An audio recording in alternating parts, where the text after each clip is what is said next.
Welcome to Season 3 of the Climate Conscious Podcast.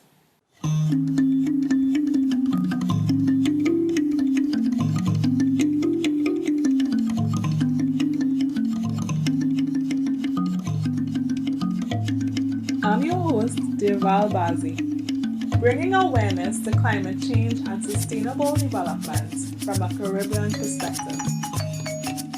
Connecting you to sustainability solutions as we move from awareness to action.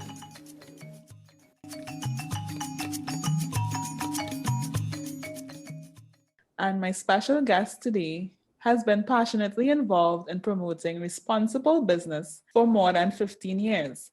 She's an independent consultant who works across sectors in consulting, research, stakeholder engagement, and capacity building. She holds a master's in corporate social responsibility, an MBA and BSc, along with certificates from ACCA and GRI Certified Sustainability Reporting. She is the founder of Corporate Social Responsibility Solutions Ltd, which was established in 2007 with a vision of making organizations more responsible in the areas of environment, society, and governance. I am delighted to welcome to the Climate Conscious Podcast, Ms. Melanie J. Richards. Hi, Deval. Thank you for having me. It's a pleasure to be here with you this morning. Melanie, why did you choose a career in sustainability? I think that I ended up perhaps where I was supposed to be after a long journey of trying things that weren't necessarily for me. Yes, I started off as an accountant and spent a number of years doing accounting and auditing, initially with Ernst & Young, and then moved into private sector for another 2 years in the Neil and Massey Group.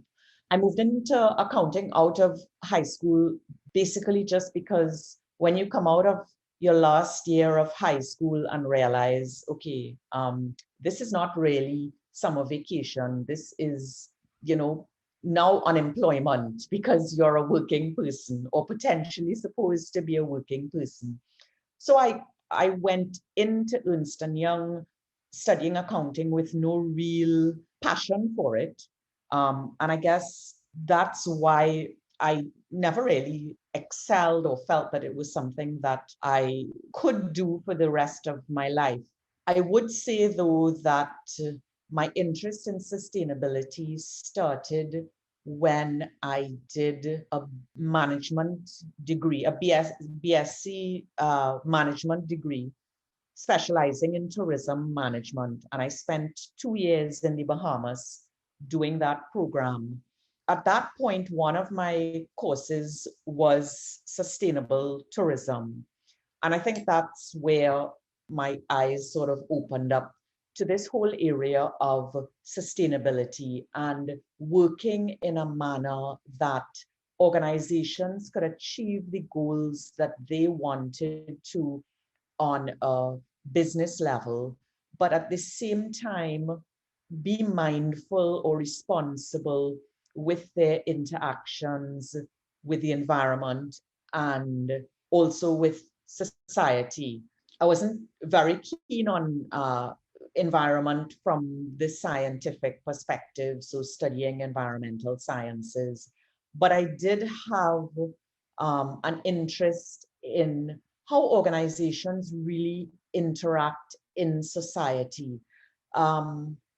Apart from the actual business transaction, how do organizations exist within the context of a society?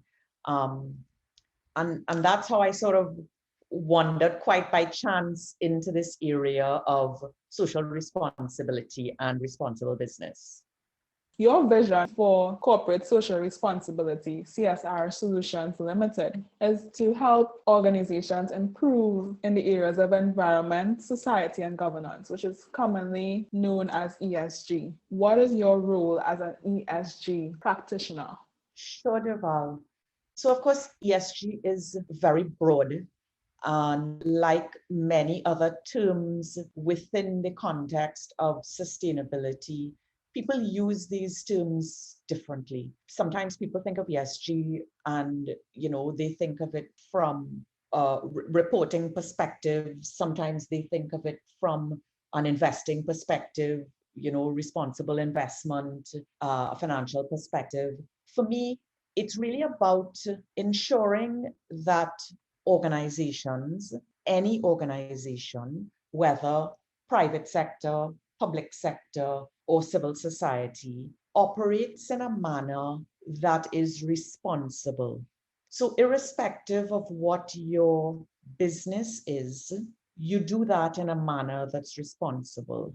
So that takes me sort of, across the length and breadth of working with organizations to sometimes, before the fact, help them figure out, how to incorporate the tenets of sustainability into the workings of their organizations. Sometimes it's at the end of the process, reporting on what they've actually done.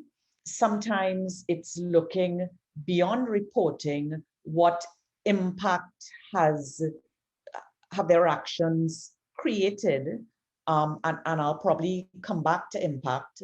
And sometimes it's helping organizations engage with other sectors to understand the role that these sectors play and how the three sectors can interact. On that point, I think, very broadly speaking, my interest is really in the area of societal governance. How do we govern ourselves as societies? And for societies to function, we do need all sectors playing a role in this governance. I think that long gone are the days where the private sector operated in isolation. The public sector was the one who provided development components in the economy from a social development perspective. And then the civil society was just there, to sort of, advocate. I think we've moved to a point where for society to function, everyone has to play a role in its governance. And that governance is environmental governance, societal governance, and corporate governance. So for me, it is really working with organizations for them to understand how they fit into this governance of societies very, very broadly. This is high level. And then, how they interact with other players and how they partner with other players. Coming back to the impact point, which is where I think a lot of the discourse in this field has been moving towards over the past decade. And I have really seen a transition from where this started to where we're going. So the impact bit of it, which I try to focus on quite a bit, is really organizations understanding it's not so much about the doing ad hoc activities for the press of it or the PR of it, but it is engaging in responsible business. And by that, I mean every action and every decision that an organization makes must be considered within the parameters of social, environmental, governance considerations. 2020, it was an extraordinary year. And one of the things that stood out to me was the increasing emphasis on sustainability. And we saw that companies are no longer only accountable to their shareholders. They're now being held accountable by stakeholders, which would include government, investors, consumers who are demanding that they make changes to their business operations so that they can operate in a responsible manner. What I would call a whole of society approach. You have to demonstrate a commitment not only to profit, but also to people and the planet. And that brings us to the realm of the triple bottom line approach. So as a former accountant and auditor, you are very intimate with understanding profits and financial statements, but you have gone further to, as you mentioned, your interest in the societal governance aspect, and also there's also the environmental aspect. So, what is the impact of the triple bottom line approach to business and the wider society? I think triple bottom line, if we're talking from an actual accounting reporting perspective, it's a tool. It's a tool where, from an accounting perspective, you're trying to quantify not only financial but social and environmental. In terms of impact, and again, triple bottom line is one of these sort of nice to say catchphrases that a lot of people use, and mean different things by it. And unfortunately, that happens throughout this entire field. For me, what is important to really add value is impact, and ensuring that the actions of businesses create the desired impact. Now, what is the desired impact? And that's perhaps what the biggest challenge is. On a global level, of course, we have sustainable development goals, which within this next decade certainly will be, and I agree, should be guiding where we want to go for the next 10 years, what we want to arrive at, what do we want the future to be. When it comes to business, a lot of those things sound very pie in the sky, very far away, very ideal, very sort of utopian, or we're going to achieve these goals. So I think what's important is looking at these sustainable development goals as a very high level of where we really want to get to. We want to be in a place where we don't have poverty and hunger, where we have gender equality, where we have sustainable communities. We want to be there, but what we need to do is be able to translate that into the language of business and break it down to a level that makes sense to businesses, and that they can align what they are doing with achieving these goals. And I think that's where the importance of, the indicators or the reporting, whether or not you use triple bottom line, that's where the importance comes in. So in terms of creating impact and the value added, I think what we need to do is ensure that organizations are being responsible, yes, but framing what responsibility looks like in the context of these broader goals, and then aligning what they are doing to ensure that they are achieving or contributing to these broader goals.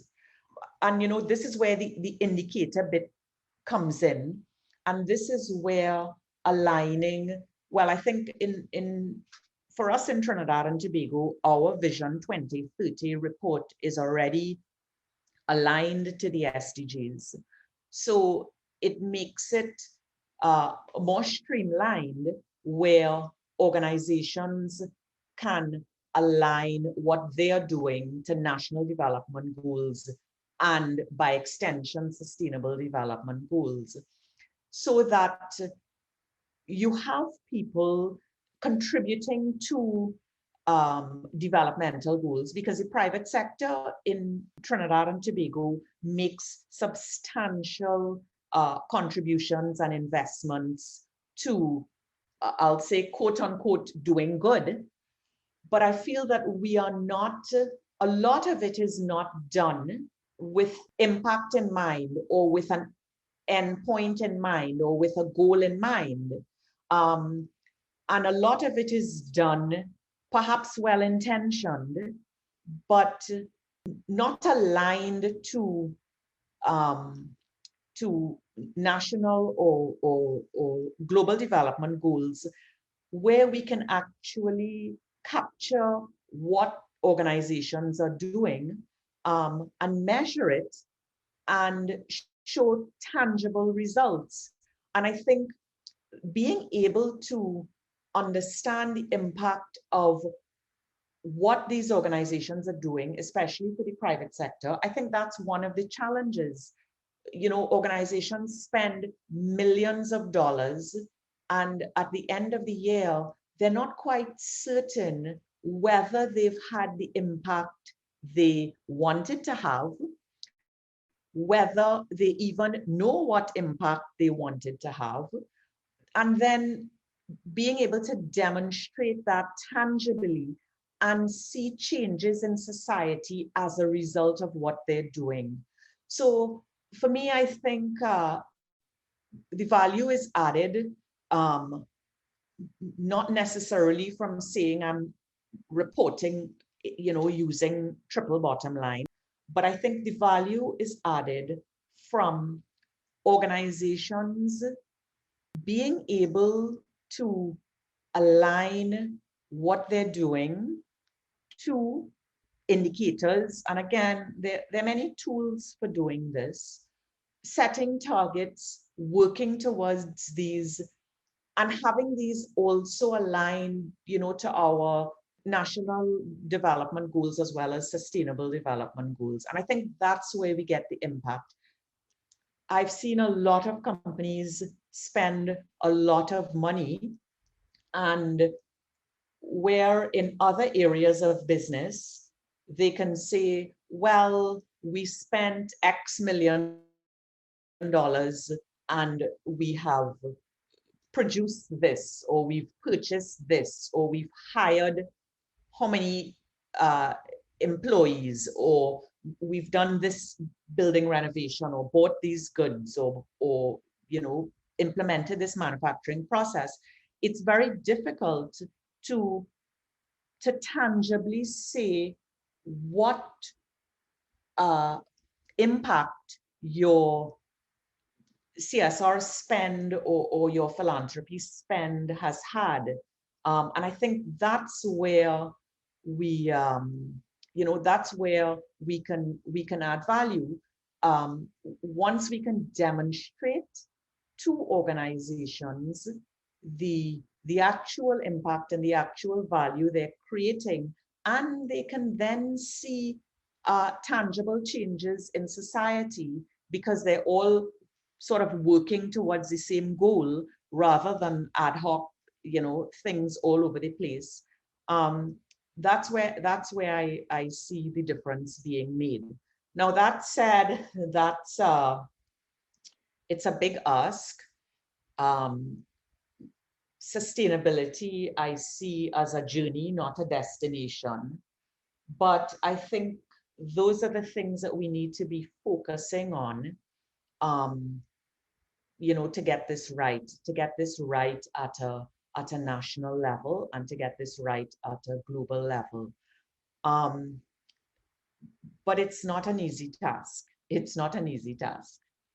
It certainly isn't. Sustainability is definitely a complex subject. And in many cases, it is challenging to really define the concept. And you took us into some of the challenges with the triple bottom line approach when trying to account for the three P's: people, planet, profit. Companies are very adept at accounting for profit. But when you come to the environmental and the social aspect of it, it's challenging to quantify. But I'm noticing that more and more companies, that in addition to producing their annual reports on economic performance, businesses are also now producing sustainability reports. And I saw that you recently produced the 2019 sustainability report for NGC. Can you share with us what is sustainability reporting and the value that it can add? Sure, Deval.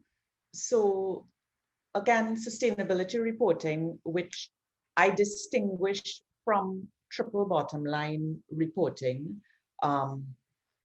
With sustainability reporting, we are not trying to put a financial value on social and economic indicators, which is where triple bottom line is trying to go. With sustainability reporting, we are really recognizing that as important as it is to measure finances and financial performance, it is equally important to measure social performance and environmental performance. I'll just put social and environmental very broadly because, of course, there are a number of components within that. And social and environmental performance is actually very integrated with your financial performance. And financial performance can be impacted by social and environmental performance and vice versa for a number of reasons. So sustainability reporting is really looking at the organization's performance over the period. Most companies report annually, and it looks at social and environmental benchmarks or indicators to measure, report, and evaluate the performance of organizations. So there are many different tools, again, for sustainability reporting. The one that I used for the National Gas Company and have been using for them for the last 3 years, this is the third sustainability report that I've done for them, is the Global Reporting Initiative, GRI indicators. And GRI is actually used by most reporting companies internationally that report on their sustainability performance.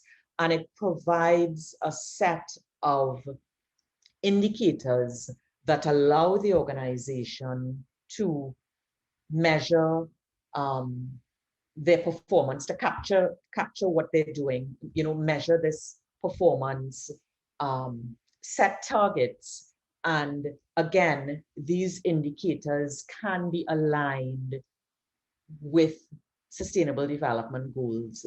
So it allows an organization to, at a very high level, see what their actions are doing to contribute towards sustainable development, but at a very organization-specific level, look at the material issues that are relevant to them and be able to manage these issues and their performance in these issues. So, we've for years appreciated the importance of measuring financial performance. And this is just now equally understanding and appreciating the importance of measuring economic and social performance as well.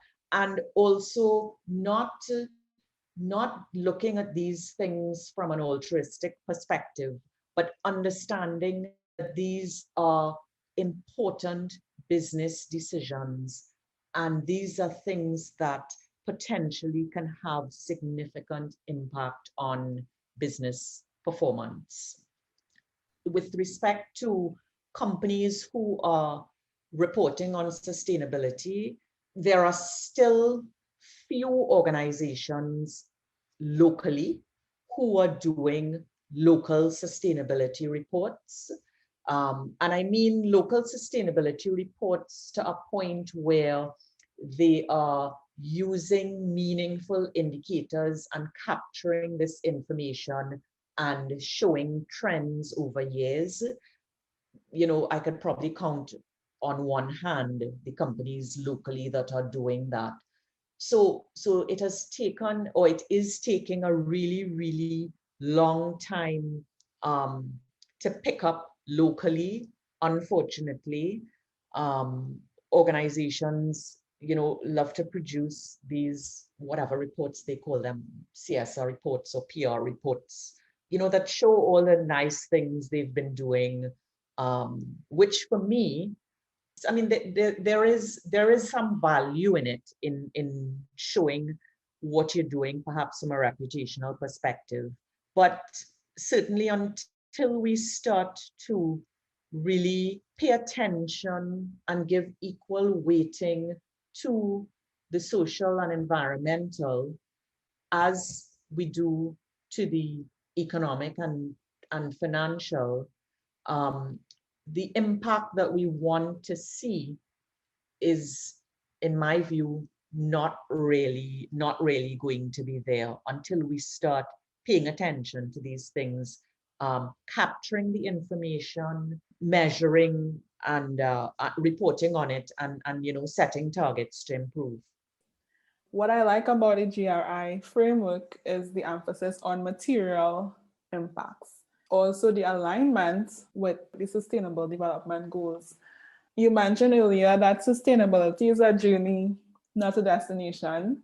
I hope to see more companies here in Trinidad and Tobago and throughout the Caribbean region. I hope to see more companies adopting these type of frameworks and accounting for their environmental and social impacts in a meaningful way, not just spend on social issues, but as you mentioned earlier, what is the real impact of that spend?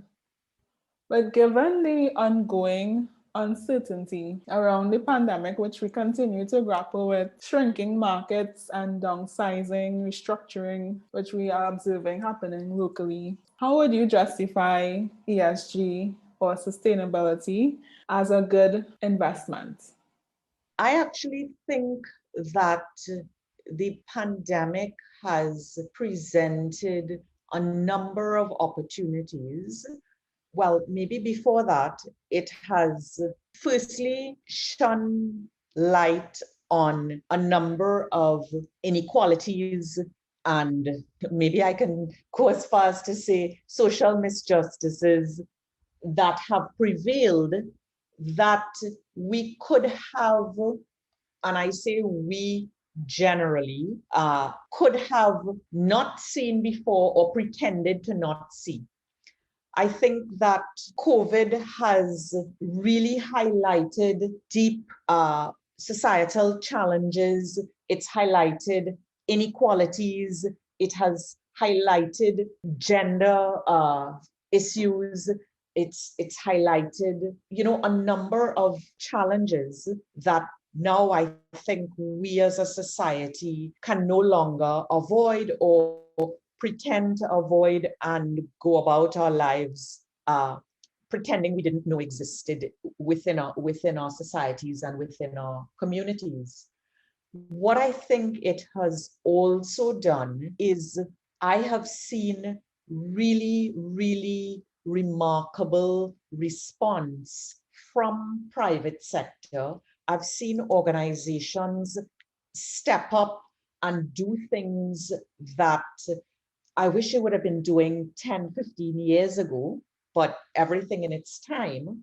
And if I come back a little bit to the whole issue of how we govern ourselves as a society, that point of each of us not being able to do it alone, and each of us, I mean sectors, the private sector, the public sector, civil society, all need to work together and all have an important role to play in any area in society, whether it be education, whether it be gender equality, whether it be climate change. All of the sectors have a role to play. And they have a role to play because, and this I think was highlighted in COVID, organizations cannot flourish in a society that is falling apart. That I think has been the biggest learning from COVID for the private sector. And whereas before, perhaps the private sector could have said, and I'm speaking very, very generally here, organizations could have said, well, I will put X amount into doing this little program, or I will do whatever, and that's my contribution, and I continue to operate business as usual. That doesn't work. It doesn't work because private sector does not operate in isolation. Private sector depends on society for its consumers. It depends on its society for employees. It depends on the environment within which it operates. And it really is an integrated relationship.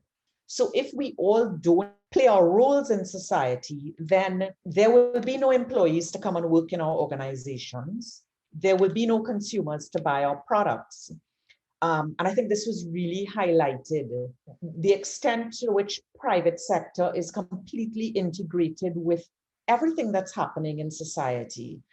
Something as simple as gender equality and domestic violence, where we've had situations, we've seen a rise in domestic violence during COVID.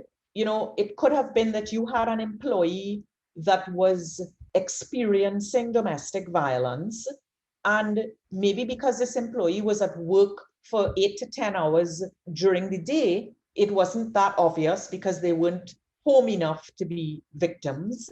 So the organization could then say, well, that really has nothing to do with me. And this is just sort of one example that comes to mind. When you then put the employee at home, where perhaps she is exposed to violence more often, she now has the additional responsibility, because traditionally the woman has the role of supervising the homeschooling of the children, and managing the household and cooking and doing everything and still doing the job. We can no longer turn a blind eye to that, because this individual and the issue of domestic violence in the society, and the issue of gender equality in the society, and the issue of unequal access to technology in the society, all of these things now become workplace issues that affect the same bottom line that we were trying to protect by removing these things, almost having them as externalities that didn't really, that our business decisions, didn't depend on. So I think that while the pandemic has been really awful for a number of persons, obviously, and it's created significant challenges, I've seen some things that organizations have been doing that I think have really, really, I've seen organizations step up to the plate and realize that doing these things are not necessarily having a negative impact on their bottom line, and in some cases enhancing their bottom line, whether it be because of providing mechanisms to allow employees to work better,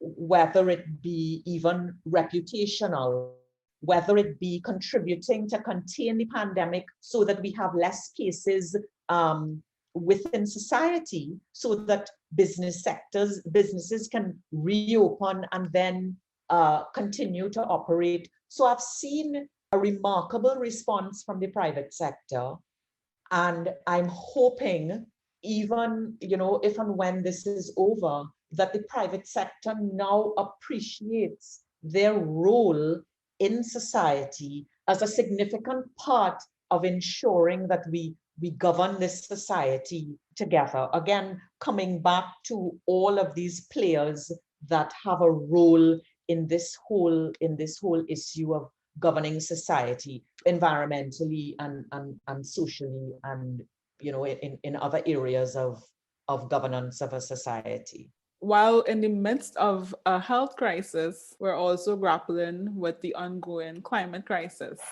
And I think it has forced organizations to really examine their role in society. So, like you, I really hope that going forward, organizations will continue with their integrated role in society in terms of addressing the social and environmental issues as it pertains to their operations and their stakeholders.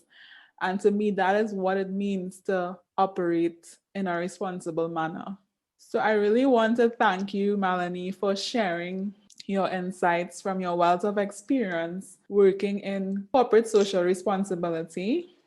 So, Melanie, how can listeners connect with you? Thanks, Duval. Well, I am on LinkedIn, and you can just look for Melanie Richards. Feel free to reach out to me on LinkedIn. It's been a pleasure to be part of your podcast. Keep up the great work you're doing, raising awareness and encouraging people to take action through the Climate Conscious podcast. Thanks again for having me, Duval. It was a pleasure to be here. Thank you for listening to the Climate Conscious podcast. If you haven't already, please subscribe and connect with us on Instagram, Facebook, and Twitter at The Climate Conscious. And be sure to check out the Climate Conscious Lifestyle Kit.